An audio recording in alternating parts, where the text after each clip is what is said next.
Today's episode is sponsored by Puffin Books UK. Radio Camp Half-Blood is proud to present an exclusive extract of Alex Fierro's story from Nine from the Nine Worlds, a new story collection featuring your favorite characters from the world of Magnus Chase, available now in hardback and audiobook. I Play with Fire by Alex Fierro. Aw, you two are so cute together it makes me sick. So I'm going back to my own room. I'm not sure Mallory and Halfborn even heard me when I left. They were lip-locking so hard. Seeing them like that almost made me miss Magnus. Almost. He was away visiting his cousin, Magnus Chase. She'd advised him to leave his magic sword, Jack, a.k.a. Summerbrander, the Sword of Summer, with me. So, while Mallory and Halfborn were smooching, I returned to my room to hang out with the talking blade. Jack was slumbering on the decorative sword stand Blitzen had recently handcrafted for him. At least I think he was slumbering. Hard to tell with a sword, no eyes. I'd been working on a new pot when Halfborn had called looking for some shards. Now I returned to my wheel. As I worked the slick spinning clay under my fingers, I felt myself undergo a subtle shift. I'd been identifying as male when I was with Mallory and Halfborn, and earlier when I was with Samira and her fiancé, Amir. Now I was female. And yes, the change really is that simple sometimes. Hence the term gender fluid. I was deep into my new pot when Jack suddenly leaped up from his stand. The runes running down his blade pulsed an alarming red. "Señor! Señor!" he cried. Then he paused as if looking at me. Again, hard to tell because of the whole no eyes thing. Regardless, he picked up on my gender change. "Sorry? Señorita! Señorita!" "Jack, chill. Take a breath. Wait. Do you breathe?" "No time for that now. I just heard a rumor via the underground weapon network that Surt, the Fire Lord of Muspelheim, is hatching a new nefarious plot." "Oh my gods," I cried. "There's an underground weapon network?" "Of course there is," Jack retorted. "Think about it. What's the one thing all 9 worlds have in common?" "Thor's footprints and lingering fart stench?" "Well, yes. But the answer I was looking for is weapons. And we talk. Gossip, really, if you want to know the truth. So, I heard the rumor about Surt from your garrote, who heard it from an arrow in Alfheim, who heard it from a mace in Jotunheim, who heard it from a vegetable peeler in Vanaheim, A vegetable peeler?" Jack shuddered. "Hope that you never hear a carrot screaming as it is being flayed by that dread instrument of torture, chica. Anyway, the communique traces all the way back to Muspelheim." From the way he was slicing back and forth through the air, I could see that Jack was truly agitated. I was afraid he might pop a rune or something if I didn't start taking him seriously. Plus, Magnus trusted Jack with his life, literally. So that meant I trusted Jack too. I went to the bathroom sink to wash my hands. "Okay, what is Surt's plot?" Jack sank his pommel down onto my couch and leaned his blade back against the cushions. "I don't have the details, but if it's Surt, it can't be good." "So what are we waiting for?" I dried my hands on a towel embroidered with the hotel's initials, HV, then tossed it in the general direction of the hamper. "Sheath up, and let's hit the tree." "No, I can't go. I won't be able to resist the black one." Jack sounded miserable. And I remembered something Magnus had told me about how, come Ragnarok, the Black One was destined to wield Jack and free Fenris Wolf. When they last encountered Surt, Jack had felt the pull of destiny and practically leaped out of Magnus's grasp to join the Fire Lord. If Jack came near Cert again without Magnus there to hold him back?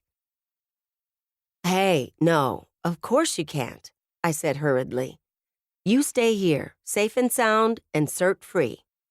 Sam's back from her special assignment, so I'll grab her, and we'll get Hearth and Blitz and... Jack flew to a few inches in front of my face, his runes flashing in a jarring disco light display. No! Cert can detect and harrier and elves, dwarves and valkyries. You must do this alone. I waved my hands in the air. Hello? Aren't you forgetting one little detail? I'm an Enheryi. What's to prevent Cert from sniffing me out? Jack went quiet again. Use your shape-shifting powers. You'll be okay if you keep changing form, he finally said. Plus, your gender fluidity will throw him off. He won't be able to get a lock on you. I raised an eyebrow. No offense, but you don't sound too sure about that. I am sure. Well, pretty sure anyway. Sort of. Not exactly confidence-inducing. But I couldn't just sit around while the Black One hatched a sinister plan of some sort. I'd had enough of that kind of thing in my afterlife already, thank you very much. If there was a chance I could stop him before he started, I had to take it. So I looped my special golden garrote, the one the goddess Sif had given to me, around my waist. I moved to my atrium, intending to climb through the world tree until I hit an entrance to Muspelheim. But Jack stopped me. Take the service elevator, he advised. I hear the captain of the Valkyries once got blowtorched when the doors opened, so it must lead right to Muspelheim. That tidbit of info gave me pause. Quick question, Disco Sword. What's to keep me from being turned into Enheryi Flambe when I use that elevator? Or while I'm roaming through Muspelheim, for that matter? Any chance your sweater vest is fire-resistant? No, it's cashmere. Oh, well, I'm out of ideas. I was too, until my gaze landed on my kiln. Gas-fueled, it looked like a steel trash can with squat legs and a pop-up lid. The interior could reach temperatures northward of 2,000 degrees, perfect for turning squishy clay pots into hard-baked earthenware. A thick layer of ceramic insulation protected me and my room from the extreme heat. With a bit of magic, I thought, I bet I could transform some of those fibers into something that will shield me from Muspelheim's fire. I was no rune master like Hearthstone, but I was no stranger to magic either. When I was alive, my mom, Loki, don't ask, had taught me an enchantment that turned my clay cutter into a deadly garrote. More recently, I'd brought a ceramic warrior named Pottery Barn to life with just a touch of my fingers. To create my shape-shifting fire shield, I combined a handful of fibers with my signature Urnes symbol, intertwined snakes that represented flexibility, and an Algitz stone I hastily borrowed without asking from Hearthstone's rune bag. If he didn't want me to take it, then why did he leave his room unlocked? I focused on turning the three things into an invisible membrane that surrounded me like a second skin. To my delight, amazement, it worked. Even better, the membrane changed shape when I did. In the ultimate test, I fired up the kiln, turned into a housefly, and with Jack hovering anxiously nearby, plunged inside. I emerged completely unsinged. It was time to get going. Stay safe, Disco Sword. Jack bobbed over to my potted snake plant and hid in the broad, sword-shaped leaves. You too! I turned into an ant on the short elevator ride down to Muspelheim. A blast of fire engulfed me when the doors opened. If not for my membrane, I would have exploded like a kernel of unpopped corn. "Nice welcome," I muttered. Judging by the opulent surroundings, gold and ebony-paneled walls, vaulted ceilings that glowed like embers, and several red, orange, and black silk tapestries depicting the same handsome but cruel man lording over dancing fire demons, I hadn't landed in some obscure nowheresville, but right in the heart of Surt's palace itself. I squared my thorax with determination. Okay, time to get crawling. After going about 5 feet in 10 minutes, I came to my senses and changed into a housefly. I made much better time after that. I found the black one in a large meeting room. Elegant, long-fingered hands clasped behind his back, not a single black hair out of place. He stood staring out a huge picture window at the fiery landscape below. Seated at the table were several gods and goddesses I didn't recognize. So how did I know they were deities? They weren't covered in flames, so they weren't fire giants or demons. They weren't bothered by the heat either. No screaming or sizzling or burning to a crispy crunch. Logical conclusion? They were immortals. Surt turned, and I had to choke back a laugh. With his black on black attire, equally black features, and fierce black expression, he should have been intimidating. But his nose was so tiny. He was growing a new one, Magnus having sliced off his old snout in an earlier encounter, that he came off as more ridiculous than fearsome. The Lord of Fire moved with the grace of a ballroom dancer to stand at the head of the table. He pressed his fingertips to the surface.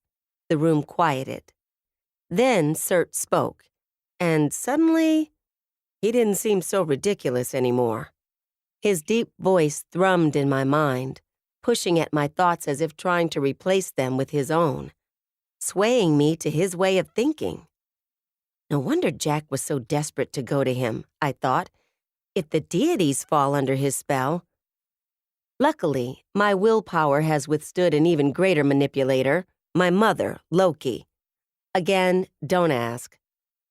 Carefully, so as not to draw attention to myself, I pushed back against Surt's voice. Its power slowly ebbed away until my mind was once again my own and I could listen to his words.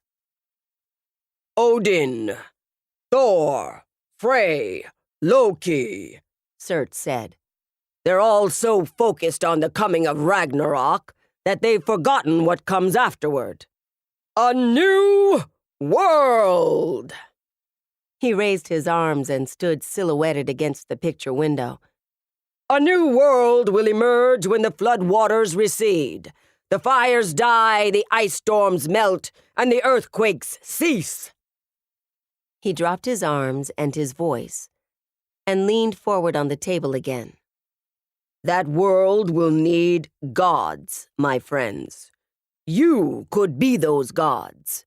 You, who Odin and his lot have forgotten, could take their places, if I deem you worthy of fighting on the right side of the war come Ragnarok. My side. While Surt was orating, I studied the deities. They were a mixed bag. Some ancient-looking and in traditional Viking garb, others more youthful and wearing clothes from more recent centuries. Their appearances gave no indication of their identity, making me long for the name tags worn by the Hotel Valhalla staff. Whoever they were hanging on Surt's every word. Then Surt abruptly stopped talking. Frowning, he lifted his chin. His nostrils flared. Then he swung his head around and zeroed in on my hiding spot. I swore silently. I'd forgotten to keep changing shape, and the Fire Lord had sniffed me out. I couldn't shapeshift now, not with Surt staring directly at me. A chair scraped the floor. What the blue blazes is that?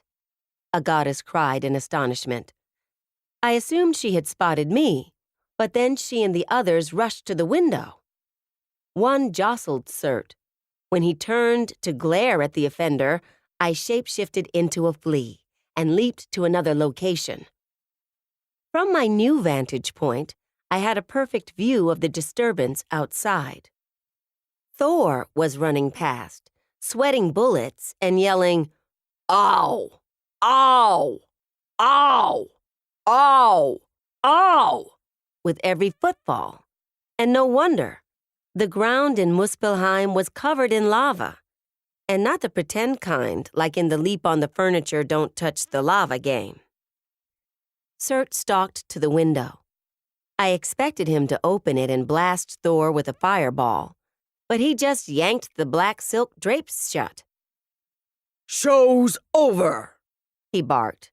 "If you would all resume your seats, you may now state your worthiness to join me at Ragnarok." The first god stood up. Balding, sweaty, with a stomach that protruded over his belt, he reminded me of a foreman on a low-budget infrastructure project. "The name's Holler," he bellowed. "God of disease, destruction, and disaster. Let me play for your team, and I will strike down the masses with devastating head colds.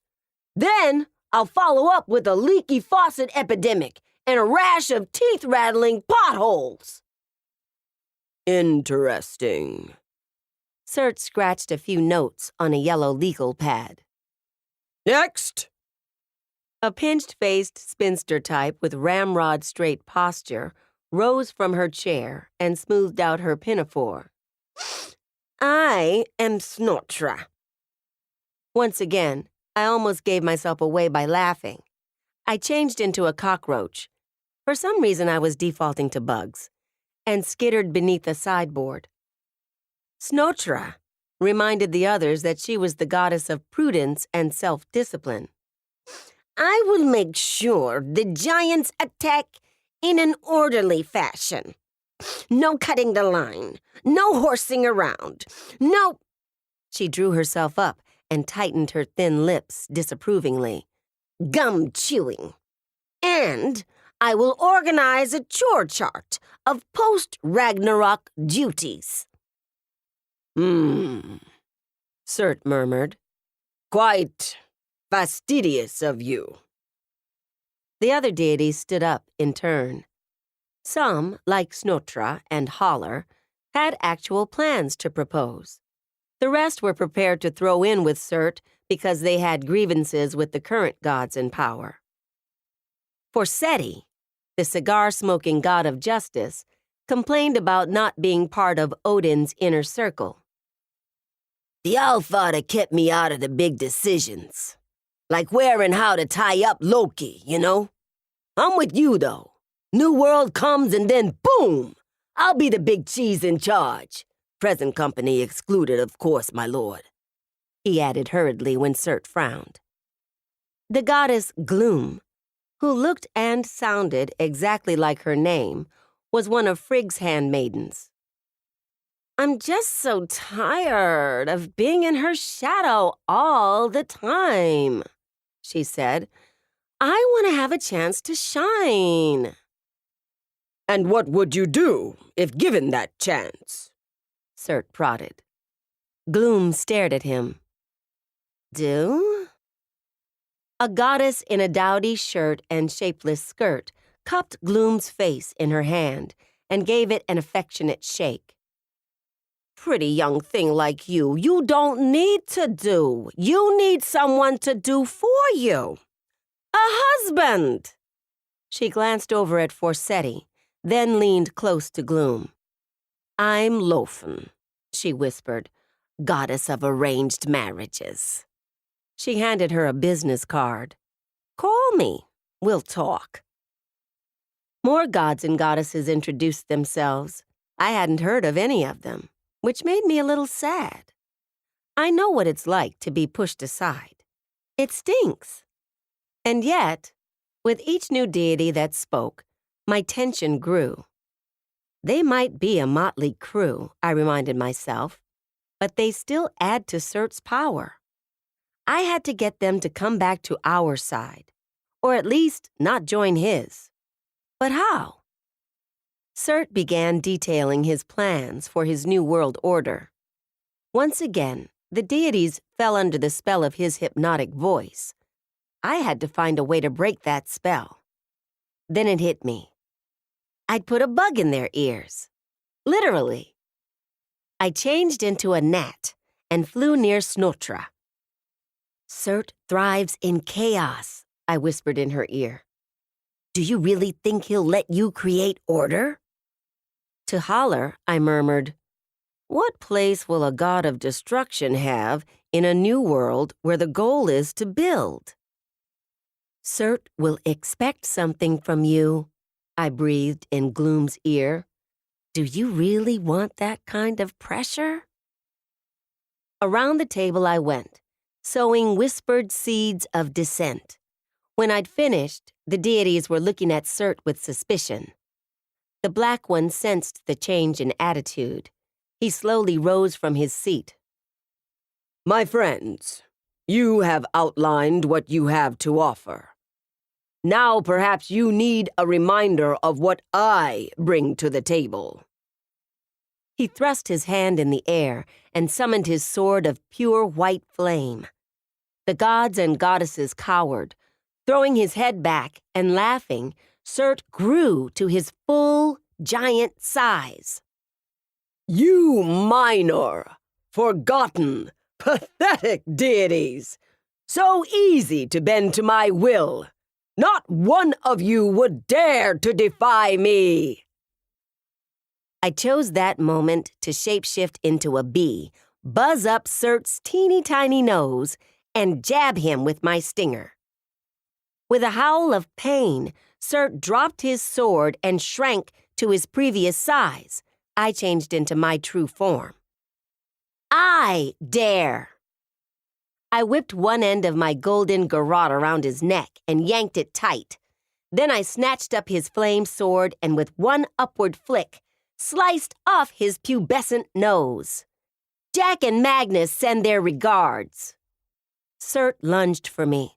I transformed into a bighorn sheep and headbutted him right where his nose used to be. Then I changed back to human, tightened the garrote until his eyes bulged, and threatened him with his own sword. Come at me again, I warned, and you'll regret it. I surveyed the stunned deities. If one Enheryi can do this, imagine what all of us can do, and will do, come Ragnarok. We are not destined to win, but we will fight with honor. We would welcome you on our side of the fight, but if you must side with him, I gave the garrote a vicious tug and was rewarded with a gurgle from Surt. Know this. I will personally hunt you down on the last battlefield of Vigridir and see that you are sent straight to Ginnungagap. The choice is yours. The deities vanished. I nodded. Yeah, that's what I thought. I admit it, I was feeling a bit full of myself. Then I realized my predicament. I couldn't return to Valhalla, not with Surt wrapped in my garrote. Odin frowns on bringing nasties like him into his realm. And if I let Surt go, he'd attack me. The flaming rage in his eyes made that pretty clear. I was starting to panic, just a little, when I heard a distant ding. Sam, Hearth, Blitz, Halfborn, TJ, and Mallory charged in, weapons drawn and ready, only to skid to a halt when they saw me with Surt on a leash and his sword in my hand. Hey, guys, I said. How is it you're not burned to a crisp? A little elfish shielding magic. Sam nodded at Hearth. Arms raised wide overhead, the elf's face was contorted with effort. Good thing he had a spare Algit's rune, or we'd all be toast. Why'd you come here, though? I asked. Not that I'm not glad to see you, just confused. Jack told us you were in trouble, TJ said.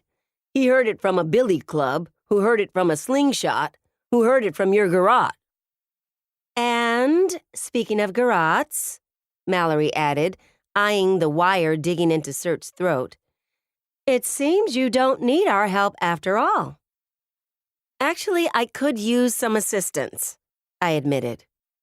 Got just what you need right here.